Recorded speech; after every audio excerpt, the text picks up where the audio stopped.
எல்லா பேரண்ட்ஸுக்கு தான் சொல்கிறேன். உங்களோட பிள்ளை பள்ளிக்கூடம் போக மறக்குது அப்படின்னு சொன்னால் கேளுங்க, யாராவது வாத்திமார் அடிக்கிறாங்களா, இல்லை ஸ்கூலில் உள்ள படியலோட அடிக்கிறாங்களா, இல்லை யாராவது வெறுட்டுறாங்களா.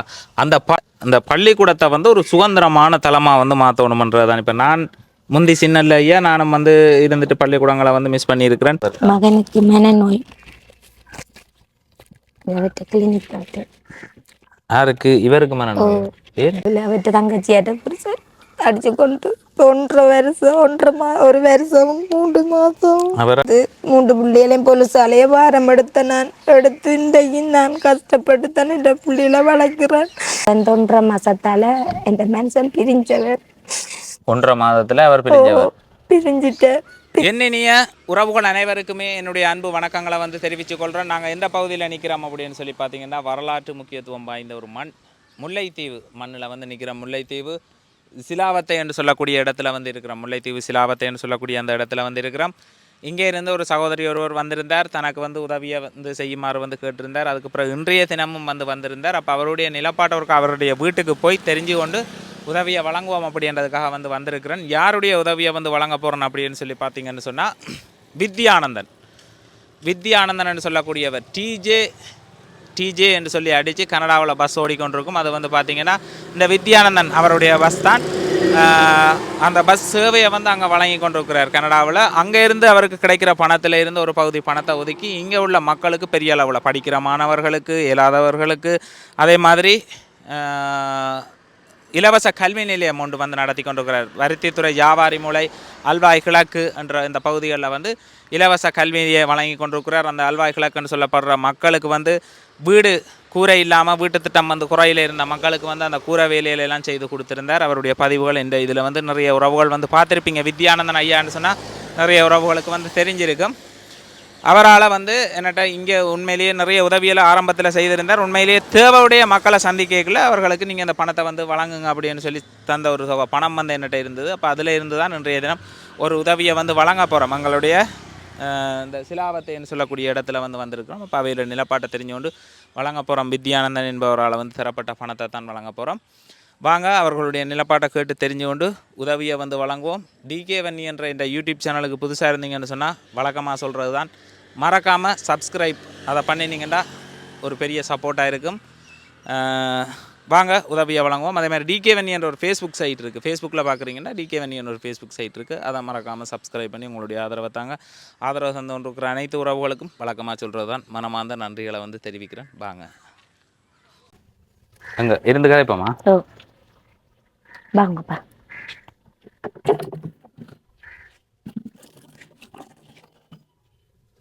வணக்கம். வணக்கம். வணக்கம். உங்களோட பேர்? என் பேர் குமரன் அன்னபிரேமினி. குமரன் அன்னபிரேமினி. இந்த முகவரி? சிலாவத்தை மாதிரி கிராமம்.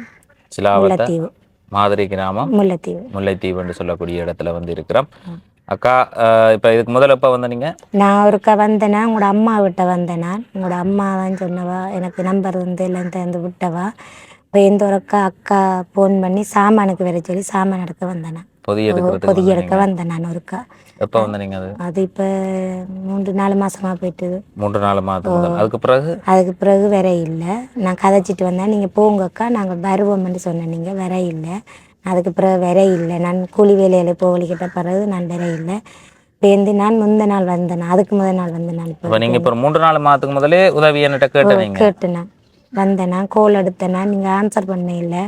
இப்போ நான் நேரடியாக கதைச்சேன். நான் பொதி எடுக்க வரைக்கும் நேரடியாக கதைச்சு அழுதேன். நான் எனக்கு இந்த நிலைமையை பாருங்கன்னா 3 பிள்ளையோட இருந்து தவிக்கிறேன். நீங்கள் போங்கக்கா அழாமல் போங்க, நான் வருவேன்னு சொல்லி எனக்கு ஆறுதல் சொல்லி தந்தேன். எத்தனை பிள்ளைகள் இருக்கு உங்களுக்கு? எனக்கு 4 பிள்ளைகள். மூத்தவா கல்யாணம் கட்டி புரிம்பாய். மூத்தவாக்கு எத்தனை வயது? 19 வயசு. 19 வயது. அடுத்தது இவர் 15 வயசு. இவருக்கு 15 வயசு. மற்றவருக்கு 11 வயசு. அவர் மகளை கிளாஸுக்கு கொண்டு போயிட்டு. அடுத்தது மற்ற 6 வயசு. கடைசியா இருக்கிற பிள்ளைக்கு 6 வயது. அவ பிறந்த 1.5 மாசத்தால எந்த மனுஷன் பிரிஞ்சவர். 1.5 மாதத்துல அவர் பிரிஞ்சு வேற கல்யாணம் கட்டி போனவர். வேற ஒரு ஆளை திருமணம் செய்துட்டார். அப்ப நம்ம கோர்ஸ் எல்லாம் கொடுத்து வழக்கு அடப்பணும். வழக்கு கிளம்பெற மாட்டேன். நான் பிள்ளைகளை பாரம் கொடுத்து போட்டு நான் கொழும்புக்கு வேலைக்கு போனேன். நான் கொழும்புக்கு வேலைக்கு போனேன். அப்புறம் பிள்ளைகளை படிப்பிக்க விடுற இல்லை, பள்ளிக்கூடத்துக்கு விடுற இல்லைன்னு சொல்லி ஜிஎஸ் மாதிரி நான் கோல் எடுத்தாப்புல நான் வேலையை வேண்டாம்ட்டு திரும்பியும் விட்டுட்டு பிள்ளைகளை பாரம் எடுத்து நான் பிள்ளைகளை வேலைக்கு பிள்ளைகளை விட்டுட்டு நீங்கள் கொழும்புக்கு வேலைக்கு கொழும்புக்கு போனீங்க. போனேன். வேறு வேலை காசு சொல்லணும் தார இல்லை எனக்கு குடி. அப்போ கேட்டுக்க வந்து நின்று சண்டை பிடிக்கிற தூசணங்களால் பேசுகிறேன்.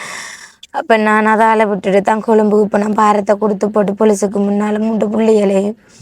அப்போ போயிட்டும் நான் திரும்பியும் ஜிஎஸ் மேற்கோள் எடுத்து வர சொல்லி நான் வந்து 3 பிள்ளைகளையும் போலீஸாலேயே பாரம் எடுத்த நான் எடுத்து இன்றைக்கும் நான் கஷ்டப்பட்டு தான் இந்த பிள்ளைகளை வளர்க்குறேன்.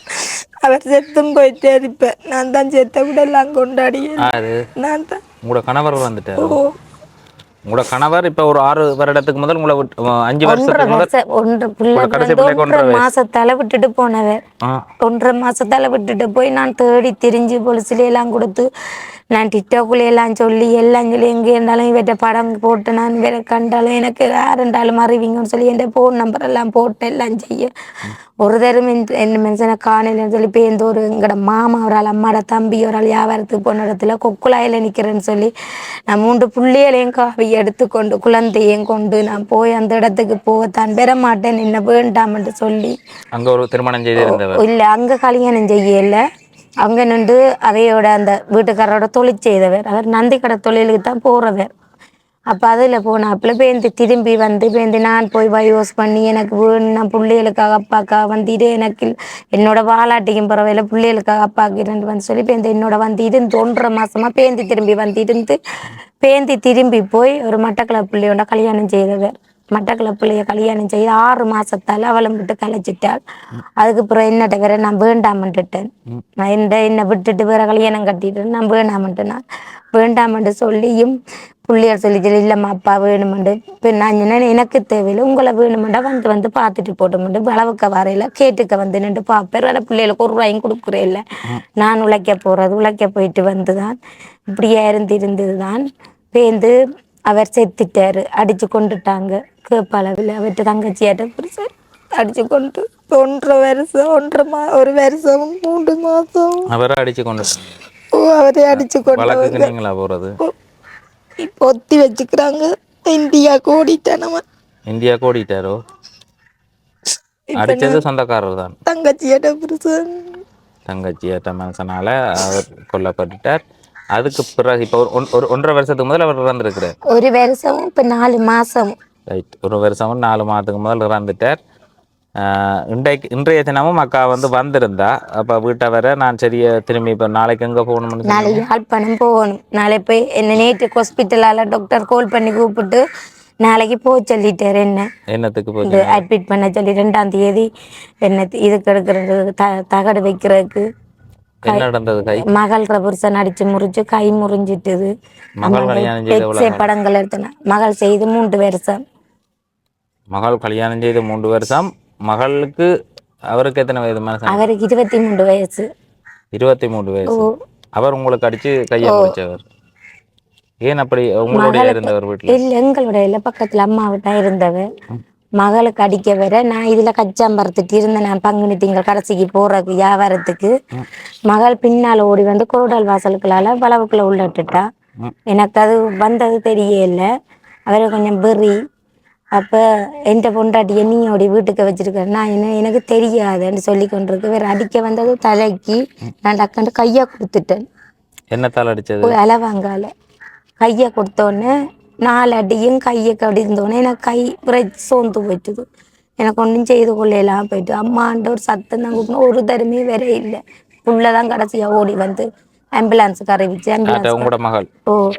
ஆம்புலன்ஸ்காரரான்னு அறிவிச்சு ஆம்புலன்ஸ்காரரான்னு இப்போ கொண்டு ஹாஸ்பிட்டல் எல்லாம் விட்டு கொண்டதெல்லாம். கை முழுமையாக உடஞ்சிருக்கேன். இது அப்போ உங்களோட மருமகன் தான் அடிச்சது. அப்போ அவருக்கு வழக்கு போகுதா? வழக்கு போகுது. எவ்வளோ நஷ்டம் எடுது?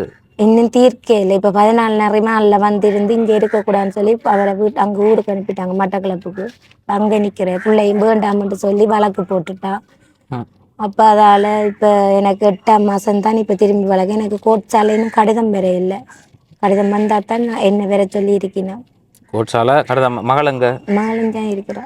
மகள் இங்கே இருக்கிறா. அவர் அங்கே அடித்தவர் அங்கே இருக்கிறார் மட்டக்களப்பில். வேண்டாம் அம்மாவோட மட்டக்களப்பு. அவர் மட்டக்களப்பு தானே? மட்டக்களப்பு. உங்களோட சொந்த இடம் இங்கே தான். நாங்கள் பிறந்து வளர்ந்த எல்லாம் சிலாவத்தை தான். சிலாவத்தை தான். இப்போ நீங்கள் என்ன தொழிலுக்கு போய் கொண்டு நான் வந்தீங்க? இப்ப கச்சாஞ்சாவரத்துக்கு போய் கொண்டிருந்தேன். ஆ இப்ப கையே இல்லாதால கச்சான் பருக்க இயலாது. 5 கிலோ கச்சான் இருந்தது. நான் ஹாஸ்பிட்டல் மூலமா இருந்ததால அணில் எலி எல்லாம் திண்டு ஒரு கச்சானும் இல்லை வீட்டை. ம் கச்சாஞ்சாவரத்துக்கு தான் போகிறோம் நீங்கள். கச்சாஞ்சாவரத்துக்கு தான் போறேன். இது உங்களோட சொந்த வீடு தான், எந்த சொந்த திட்டத்தில் தந்தது. ஓ இதே 5 முன்னுக்கு எல்லாம் இப்படி அது தென்னை இல்லை தேங்காய் தேங்காய் விழுந்து விழுந்து வந்து முழுக்க உடைஞ்சு போச்சு. தென்னை தறிக்க போக 6,000 ரூபாய் சொல்லி நிற்கிறாங்க. என்னட்ட அந்த இது அளவுக்கு சரி. மாதிரி கிராமம். ஓ இது மாதிரி கிராமம். எவ்வளவு துண்டு இருக்கு இந்த காணி? இதுல 20 பேச்சஸ் எனக்கு, 40 பேச்சஸ் இல்லை, அம்மாவுக்கு 20 பேச்சஸ், எனக்கு 20. 20 பர்ச்சேஸ். மற்ற இவருக்கும் வருத்தம். நான் கிளினிக்களுக்கு கொண்டு திரிகிறேன். நான் யாருக்கு வருத்தம்? மகனுக்கு மனநோய். அவர்கிட்ட கிளினிக் காட்டு. யாருக்கு? இவருக்கு மனநோய். ஏன்? அவன் அப்பா செத்தக்கு பிறகு யோசிச்சா பிறகு பிள்ளைக்கு இந்த அதிர்ச்சியில வந்தான்னு சொல்லி இப்ப கிளினிக்கு கொண்டு திரியிருந்தாங்க. அப்பா உயிரோடு இருக்கிற காலப்பகுதியில் உங்களோட இல்லை தானே? ஏன் அப்ப யோசிக்கிறீங்க பிறகு? அப்படி யோசிக்கிறீங்களா? சும்மா எல்லாம் யோசிக்க கூடாது என்ன? அப்பா இருக்கேக்குள்ள உங்களோட இருக்கல தானே? அப்பா பிள்ளைகளையே பிள்ளைகளை பார்க்க வருவார். காசு 5 ரூபாயும் கொடுக்க மாட்டேன். நான் தான் பிள்ளைகளுக்கு சாப்பாடுகள் அதுகளை வாங்கி கொடுக்குறேன். இந்த கையுக்கு தகடு வச்சாத்தான் நான் எதுவும் கூலி வேலைகளுக்கு எங்கேயும் போகலாம். என்னென்னாலும் இது தொழில் செய்யலாம். தகடு வைக்கிறதுக்கு வர சொல்லிட்டா டாக்டர். இப்ப என்னட்ட என்ன உதவியை நீங்க எதிர்பார்க்குறீங்க? எனக்கு தகடு வைக்கிறதுக்கு நீங்க இந்த உதவி ஒன்று செய்தீங்கன்னா 55,000 கேட்குறாங்க. ப்ரைவேட்டா தகடு வாங்கி கொடுக்கணுமான்ட்டு. தகடு பிரைவேட்டா வாங்கி கொடுக்கணுமான்ட்டு. 55,000 ரூபாய் கேட்கணும். வண்டி கொடுத்தா கவர்மெண்ட் ஹாஸ்பிட்டல்ல உங்களுக்கான ட்ரீட்மெண்ட் வந்து செய்வீங்க. அப்ப அதுக்கு தான் நீங்க என்ன தேடி வந்தீங்க? சாப்பிடக்கூடிய வசதி இல்லை. இந்த வீட்டை போய் பார்த்தீங்கன்னா உங்களுக்கு நிலைமை தெரியும். சமைக்கக்கூடிய இல்லை. அண்ணா தான் பிள்ளைகளுக்கு சாப்பாடு கொடுக்குறேன். நான் பெருசாக சாப்பிட்ற இல்லை. அவரை கஷ்டத்தை கொடுக்கக்கூடாது. நம்ம சகோதரம் என்றாலும் அவர் சண்டை குடும்பத்துக்கும் கொடுக்குறவர். அவற்ற குடும்பத்தை தான் பார்க்குறேன். அவ விடுறே இல்லை எங்களுக்கு தர்றது மனசுக்காரி. அப்போ அதால எங்களை பார்க்க மாட்டாரு. வெளிநாளும் அரிசி இல்லை. ஏதோ அந்த 10 கிலோ அரிசி ஜிஎஸ் மூலமாக தந்தபடியே அதை வச்சு பிள்ளைகள்கிட்ட கொடுத்து அவர்கிட்ட கொடுத்து பிள்ளைகளுக்கு சமைச்சு கொடுக்க சொல்லி அவர்கிட்ட கொடுத்துருக்கு. இப்போ நான் போய்க்க இவரைத்தான் கூட்டிகிட்டு போகணும். எனக்கு எந்த உதவியும் இல்லை. இவரைத்தான் கூட்டிகிட்டு போகணும் நாளைக்கு. யாழ்ப்பாணம் எங்கே போனாலும் இவரைத்தான் கூட்டிகிட்டு போகிறது. எத்தனை வயது அவருக்கு? 15 வயசு. 15 வயசு. அப்போ அவர் பள்ளிக்கூடம் போகிறீங்க? மாட்டேன்ட்டு நிற்கிறேன். தான் படிக்க மாட்டேறான். தான் பள்ளிக்கூடம் போகிற அளவெல்லாம் இல்லையா. தன்னை பைவாஸ் பண்ணினா தூக்கு தங்கி சாவனன்னு நிற்கிறான். நான் எவ்வளோ கஷ்டப்பட்டு. அப்படியா சொல்றீங்க? அக்கா படிக்கல. அக்கா 10, 11ஆம் ஆண்டோட விட்டவா. நீ படியண்டா. தான் படிக்கிறான். எனக்கு வேண்டாம்மா. நான் பள்ளிக்கூடம் போகவில்லைம்மா நினைக்கிறேன். படிக்க விருப்பம் இல்லையோ? மாமா கதை சொல்றேன் கேளுங்க. தம்பி, இது விரும்பி செய்யற விஷயம் இல்லையா? இப்ப வாசிக்க தெரியுமா? எனக்கு கணக்கு வழக்க தெரியுமா? அதெல்லாம் தெரிஞ்சு கொள்றதுக்காக தான் பள்ளிக்கூடம் போறது. ஏன் பள்ளிக்கூடம் போறான்டா, ஒரு ஆளுக்கு எழுத்து தெரிஞ்சிருக்கு, நாமளும் அந்த எழுத்தை தெரிஞ்சு கொண்டா தான் நாளைக்கு எங்களோட சுத்தி இருக்கிற ஆக்களோட கதைக்கலாம். இல்லாட்டி ஏமாத்தி போடுவாங்க. படிப்புன்றது யாருக்கு? உங்களுக்கு தான் தேவையானது உண்டு. வெளியாக்களுக்கு தேவையா? இந்த வயதுல மட்டும்தான் படிக்கிறது. அதுக்கு பிறகு காலம் ஃபுல்லா சுத்தி தெரியலாம். அப்ப நான் படிப்பை விட போறேன்னு கேட்டோன்னா நீங்க ஓமெண்ட் அக்செப்ட் பண்ணி இல்லை. நான் ஜிஎஸ் மூலமா அறிவிச்சேன். நான் உள்ள பள்ளிக்கூடம் போறான்ல என்னென்னு கேளுங்க. ஜிஎஸ் வந்து கேட்கவே ஜிஎஸ்க்கு முன்னாலே வாய் ஆட்டுறான். ஜிஎஸ்க்கு மதிப்பில்லாத மாதிரி கதைக்கிறான். அப்போ அவர் சொன்னேன், நீங்கள் ஹாஸ்பிட்டலில் கொண்டு செக் பண்ணி பாருங்க. அதுக்கு பிறகு தான் கொண்டு செக் பண்ணி பார்த்தேன். நாங்கள் செக் பண்ணி ரிப்போர்ட் தந்தவிய. அப்போ அவர் ஒன்றும் பறையே இல்லை. என்னம்மா செய்கிறேன், நான் என்ன செய்கிறேன், எனக்கு இப்படி வாய் ஆட்டுறான், இப்படி கொப்பியிலேயே எழுதிருக்கணும் என்று சொல்லி வாய்ப்புறுத்தாதேங்க புள்ள. சின்னல இருந்து அடி போட்டுருக்குறீங்கண்ணா நீங்க? நான் அடிச்சது இல்லை.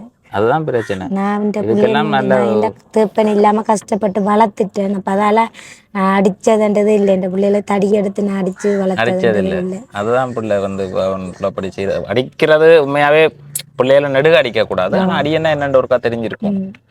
அது வந்து முக்கியமானது. தம்பி, அப்ப பள்ளிக்கூடம் போறது என்ன மாதிரி? படிப்புக்குரிய உதவியெல்லாம் நான் செய்து விட்டா ஒருக்கா போக மாட்டீங்களா பள்ளிக்கூடத்துக்கு? ஓயல் வரையும் அங்கே பள்ளிக்கூடத்தில் போய் படிக்க இயலாதன்ற அளவுக்கு என்ன பிரச்சனை உங்களுக்கு? பள்ளிக்கூடத்தில் மாஸ்டர் ஆக்கள் அடிக்கணுமா உங்களுக்கு? ஆ, இங்கே வாங்கலாம், இப்படி வாங்கலாம். சைக்கிள் திருத்தி தர சொல்லி படிக்கிற நேரம் சந்தோஷமா போய் படிக்கிறது. ஏன் அது உங்களால படிக்கலாம் இருக்கிறதுக்கான காரணம் என்ன? அந்த சரியான காரணத்தை சொல்லு. படிக்க தெரியா படிக்க தெரியாது. படிக்க தெரியாட்டி நீங்க வந்து உங்களோட மாஸ்டர் இருக்கிறார் தானே, உங்களுக்கு வகுப்புல ஒரு ஆசிரியர் இருப்பார் தானே, அவர் வந்து என்னத்துக்கு இருக்கிறாருன்னு சொன்னா உங்களுக்கு இதை சொல்லி தர்றதுக்கு தான் இருக்கிறார். அப்ப நீங்க போய் எனக்கு இது விளங்கல சார், இது எனக்கு விளங்கல, இதை எப்படி இருந்து அடிப்படையில இருந்து இல்லாட்டி அவர் திரும்ப அடிப்படையில இருந்து போய் படிச்சுட்டு வாங்கன்னு சொல்லி அப்படி அங்க இருந்து படிப்பிப்பினோம். எங்களுக்கு விளங்காட்டி விளங்கல, இது நான் எனக்கு விளங்கல சார், நான் இதை எனக்கு எப்படி என்று சொல்லி தெரியலைன்னு சொன்னா உங்களுக்கு எப்படி தெரியப்படுத்தணுமோ அப்படி வந்து தெரியப்படுத்துவினோம். அப்படி உங்களுக்கு சொல்லி தரையிலையா பள்ளிக்கூடத்துல? அப்ப என்ன செய்யணும் பள்ளிக்கூடத்துல?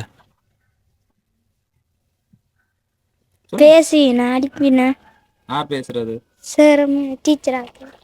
அதுக்காக நீங்க பள்ளிக்கூடம் போகாம இருக்கிறீங்களா? அடி விழுந்திருக்கா உங்களுக்கு? பள்ளிக்கூடத்துல அடி விழுந்திருக்கா? படிக்கலைன்னு சொல்லி அடிச்சிட்டு இருக்கிறாங்களா? ஆ,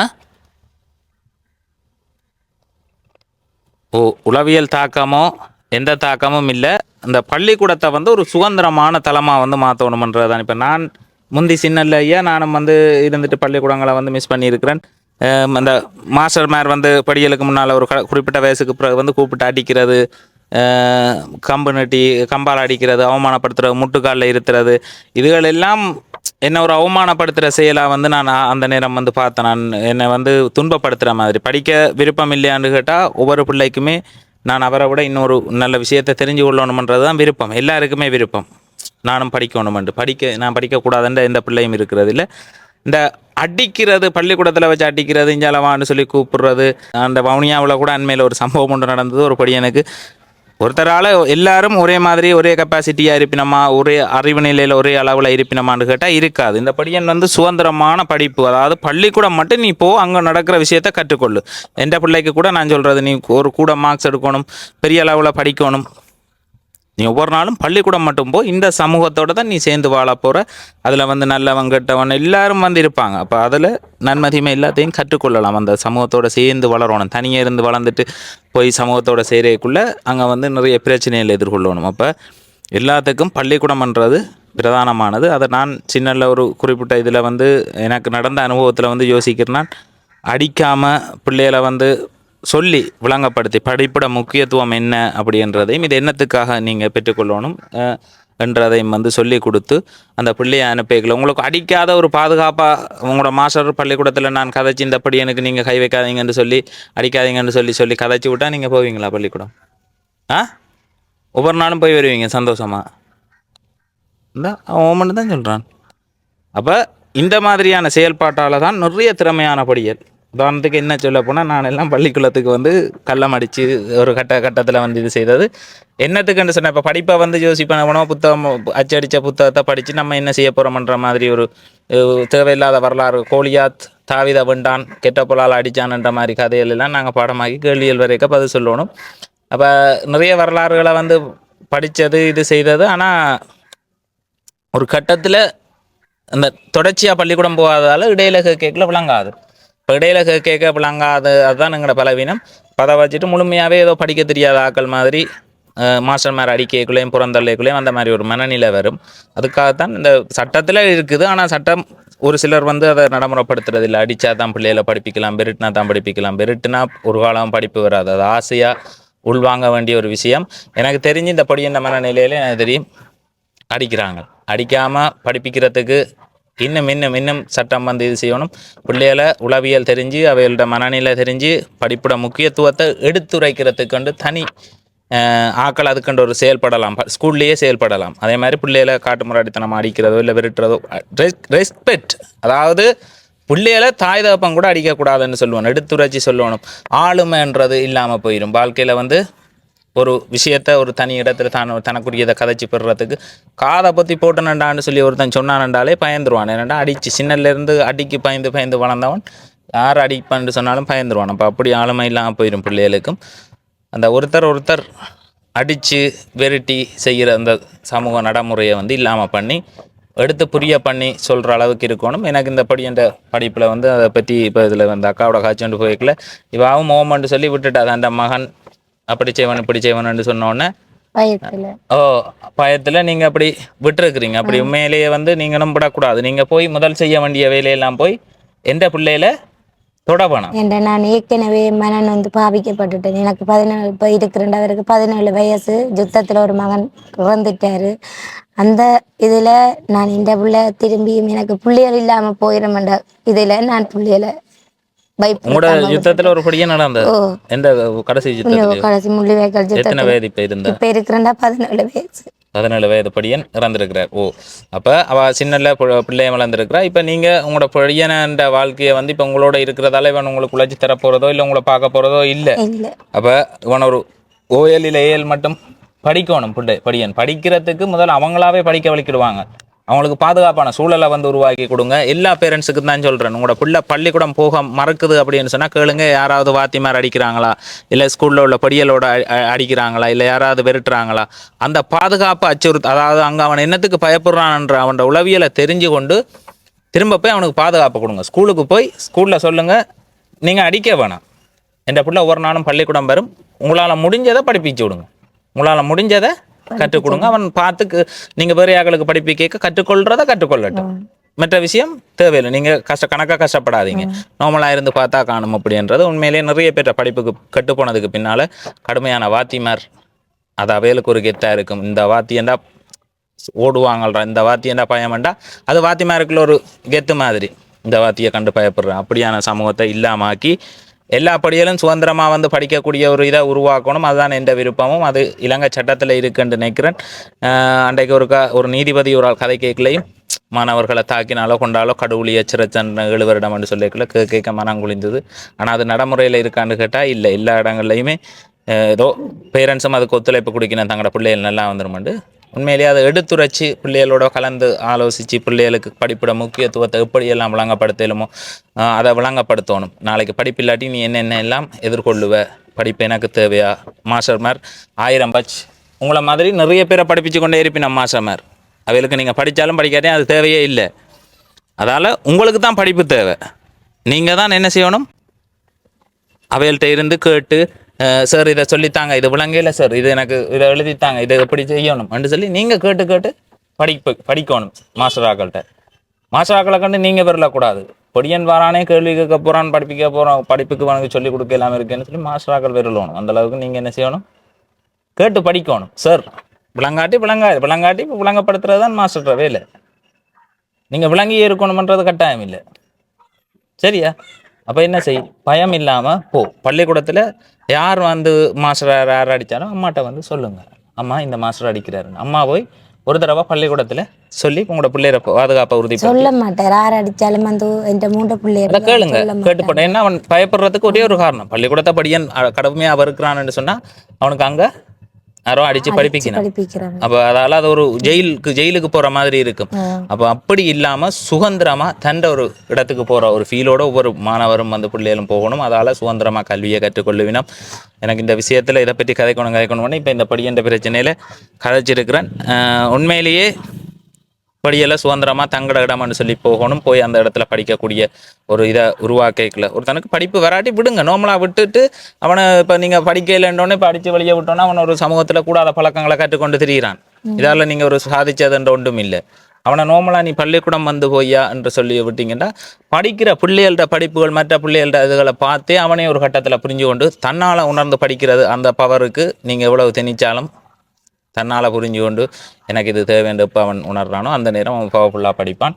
அப்போ படிக்காத படியலுக்கு இப்போ நான் பொதுவாக சொல்லிக்கொள்கிறது, படிக்காத படியலுக்கு அடித்து மாசமாக நீங்கள் கஷ்டப்படாதீங்க, கணக்காக கஷ்டப்படாதீங்க. நீங்கள் கஷ்டப்படுறதால படியல் வழியை நின்றுடுறாங்க, இப்போ பள்ளிக்கூடம் வர நின்றுடுறாங்க. அவங்க பள்ளிக்கூடம் தொடர்ச்சியாக வர அப்படியான படியலை இனங்க அணைக்குள்ள ஐயா ஒரு பிரச்சனையும் இல்லை, உனக்கு யாரும் எதுவும் செய்ய மாட்டாங்க, நீ ஒவ்வொரு நாளும் பள்ளிக்கூடம் வான்ற ஒரு அனுமதியை மட்டும் கொடுத்து போட்டு நீங்கள் உங்களோட வகுப்புகளை தொடர்ந்து கொண்டு போங்க.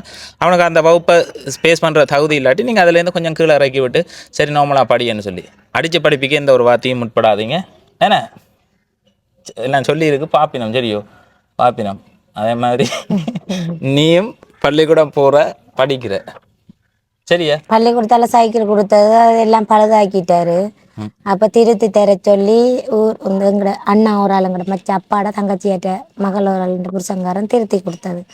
திருத்தி கொடுத்தும் அதுவும் திரும்பி பழுதாக்கியாச்சு. அது வீட்டுக்கு நிற்கிது. அதை திரும்பி இப்போ திருத்தி தர சொல்லி நிற்கிறேன். நான் நம்மகிட்ட எந்த உதவியும் இல்லை. அம்மா இனி ஊர் சனத்திட்ட போய் கெஞ்சி கேட்டு நான் திருத்தி தரவே இல்லாது. அவர் எங்களோட கஷ்டத்தை நிலைமை பார்த்து அவர் அண்ணா திருத்தி தந்தார் மாமா. இனியும் நான் போய் எல்லார்ட்டையும் போய் வாய் விட்டு நான் திருத்தி தரேன். சாப்பாட்டுக்கு தான் கேட்கலாம்.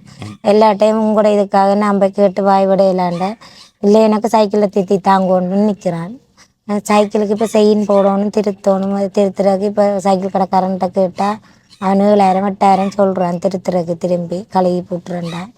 என்னடா அந்த அளவுக்கும் வசதி இல்லை. நான் இனி வேலைக்கு வந்துட்டு தான் பிள்ளைகளுக்கு அக்காட உங்களோட நிலப்பாடு எனக்கு வந்து விளங்குது. இவன் வந்து இப்போ ஆரம்பத்துலேருந்து சொன்ன பிரச்சனை இப்போ உதவின்னு சொல்லி வந்து கேட்டிருந்தா தனக்கு ஒரு கஷ்டமான நிலப்பாட்டில் தான் இருக்கிற. அவட வீடுகளை வந்து பார்த்தீங்கன்னா தெரியும், கதவுகளை ஒன்றுமே செய்யலை, ஜன்னலும் செய்யலை, வீட்டு திட்டம் தந்தபடி அப்படியே இருக்குது. அதில் இருந்து உங்களோட வாழ்க்கையை கொண்டு போய் கொண்டுக்கிறீங்க.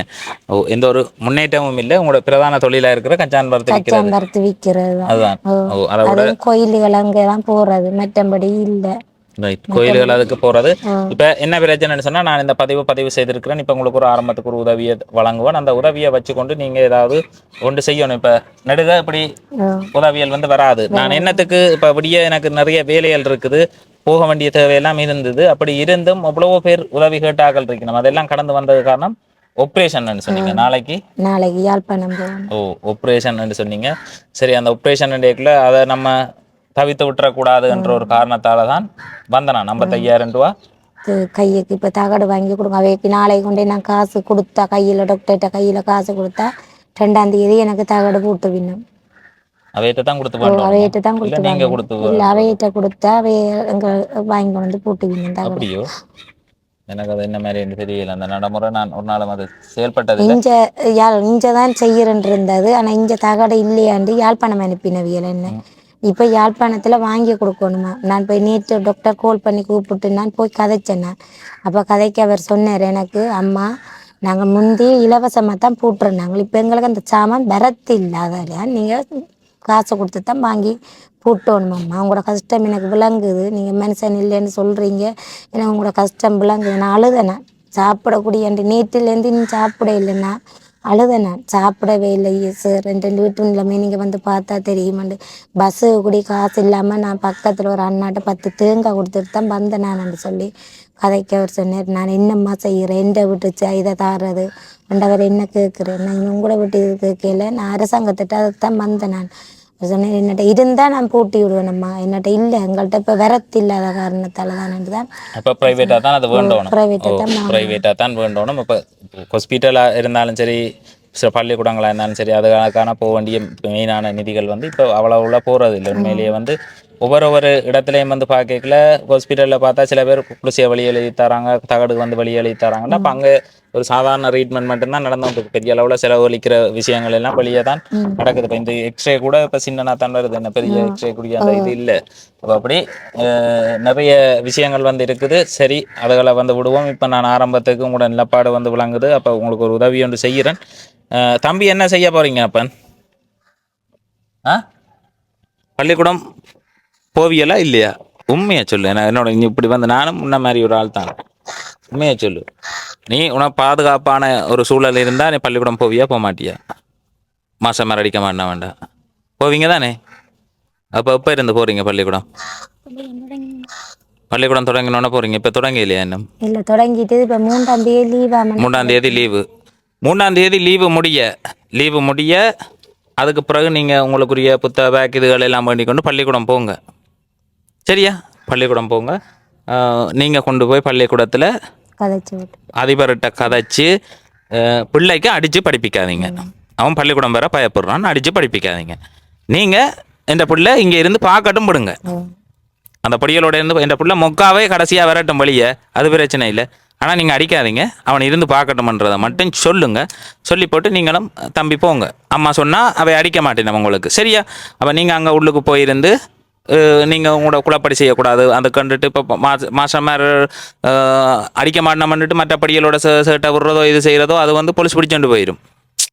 மற்ற ஆக்களோட சேட்டை விட்டாலோ அடித்தாலோ அப்போ என்ன செய்யும்? அந்த பிரச்சனைனா போலீஸ் தான் பார்க்கும். மற்ற படிகளோட சண்டை பிடிக்கிறது அடிக்கிறது அப்படியான செயல்பாடு இல்லாமல் நீங்கள் இருந்து அமைதியாக இருந்து பார்த்து உங்களுக்கு விளங்குறத நீங்கள் படிங்க. சரியா? அப்படி யாரும் அடித்தா அம்மாட்ட வந்து சொல்லுங்கள். அம்மாவை சொல்லி நடவடிக்கை எடுக்காட்டி நீங்கள் எனக்கு அடிங்க, கோல் அடிங்க, அடித்து சொல்லுங்கள். அண்ணா இப்படி இப்படி பள்ளிக்கூடம் போனான், இப்படி பிரச்சனை உங்களுக்கு, அப்படி யாராவது அடித்து உங்களை பள்ளிக்கூடம் போக விடாமல் துன்பப்படுத்தினா நீங்கள் சொல்லுங்கள் என்ன, சரிதானே? அப்போ பயமில்லாம போகிறீங்களா?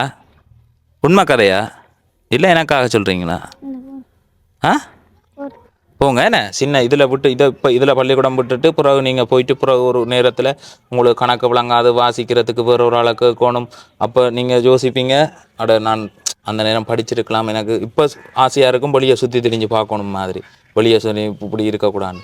பிறகு அங்கே வந்தோடனே என்ன செய்யும், கவலையாக இருக்குமாண்டா, அட படிச்சிருக்கலாம் என்று. நீ ஒரு 18-20 வயதாகி நீ உழைக்க வலிக்கிட, உனக்கு கணக்கும் வழக்கும் பார்க்க தெரியாமல் உன்னோட காசை சுற்றுவாங்க, எழுதுனது என்னன்னு தெரியாமல் போய் இன்னும் ஒரு ஆள்கிட்ட கேட்கணும். ஒரு இடத்துக்கு போகிறனாலும் அதில் என்ன போட்டில் எழுதியிருக்கு, பஸ்ஸுகள் கூட மாறி ஏறி மாறி இறங்க வேண்டி வரும், அப்படியெல்லாம் செய்யணும். அப்போ படிப்பு கொஞ்சம் படிப்பு இருந்தால் அது படிக்க தெரியாது, படித்து கொண்டு ஒவ்வொரு நாளும் அதுக்கு கஷ்டப்பட்டு தான் படிக்கணும், டக்குன்னு விளங்கிடாது.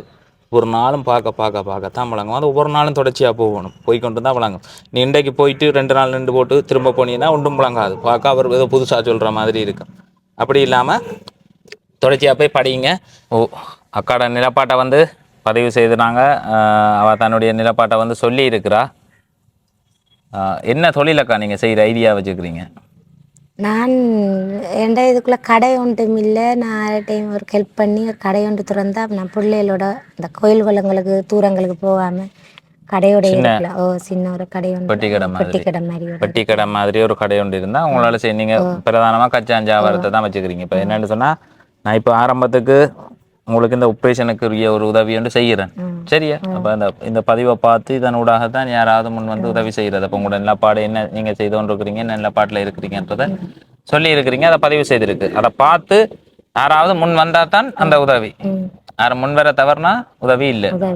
அப்போ அதை பிறகு எடுத்து அண்ணா பதிவு ஒன்று எடுத்துட்டு போனீங்க, எனக்கு உதவி செய்கிறேன் நீங்கள் கரண்டையும் பட்டிட்டாங்க, 15,341 ரூபா கட்டினா தான் கொழுவாங்க, எல்லாம் பட்டிட்டு போயிட்டாங்க. விளக்குத்தான் கரண்டையும் பட்டிட்டு போயிட்டோம். உங்களோட குடும்ப நிலப்பாடு வந்து எனக்கு விளங்குது, ஒரு கஷ்டமான நிலப்பாட்டில் தான் இருக்கிறீங்க. அக்காட நிலப்பாட்டை வந்து பதிவு செய்திருக்கிறோம். இப்போ யாருடைய உதவியை வந்து வழங்க போகிறோம் அப்படின்னு சொல்லி பார்த்தீங்கன்னு சொன்னால், டிஜேன்னு சொல்லக்கூடிய ஒரு பஸ் சேவையை வந்து வழங்கி கொண்டிருக்கிறார். கனடாவில் வந்து டிஜே என்று சொல்லக்கூடியவர், அவரை வந்து எல்லாருக்கும் தெரிஞ்சிருக்கும். வித்யானந்தன் என்று சொல்லக்கூடியவர் பருத்தித்துறை வியாபாரி மூலை என்று சொல்லக்கூடிய இடத்துல இருந்து ஒரு கல்வி நிலையத்தை வந்து 2 கிராமங்களுக்கான கல்வி நிலையத்தை வந்து இயக்கி கொண்டிருக்கிறார். என்னோடாக உதவியை வழங்குறதுக்கு ஒரு தொகை பணத்தை வந்து தந்திருக்கிறார். என்னட்ட வந்து ஒரு தொகை பணத்தை வந்து தந்திருக்கிறார். உண்மையிலேயே தேவையுடைய மக்கள் சந்திக்கைகள் அதை வந்து கொடுங்கன்னு சொல்லி தந்திருக்கிறார். அப்போ அந்த பணத்திலிருந்து ஏற்கனவே 2 உதவிகள் வந்து வழங்கிட்டேன். அப்போ அந்த வித்யானந்தன் என்று சொல்லக்கூடியவர், கனடாவிலிருந்து வித்யானந்தன் என்று சொல்லக்கூடியவரால் தரப்பட்ட பணத்தை தான் இப்போ அக்காவுக்கு வந்து வழங்க போகிறேன். இதை நீங்கள் உங்களோட ஆப்ரேஷனுக்கும் மற்ற கரண்ட் தேவைக்கு நீங்கள் பயன்படுத்துங்க. இந்த பதிவை போட்டு அதன் ஊடாக உங்களுக்கு யாரும் முன் வந்து ஒரு பெட்டி கடையோ இல்லை கச்சான் வியாபாரம் செய்கிறதுக்கு ஒரு உதவியோ யாராவது முன் வந்து தரையக்குள்ளே அதை வந்து பெற்று தருவேன். நானா முடிவெடுத்து உதவிகள் வழங்குறேன்னான்னு கேட்டால் இல்லை, வீடியோ பார்க்குறாக்கெல்லாம் பார்த்து இவைகளுக்கு சரி நான் செய்ய விரும்புகிறேன், இவைகளுக்கு நான் இப்படி ஒரு உதவியை கொடுக்க விரும்புகிறேன்னா அதை பெற்று தருவேன். சரிதானே? எவ்வளோ பணம் இருக்குது அப்படின்னு சொல்லி என்னங்க?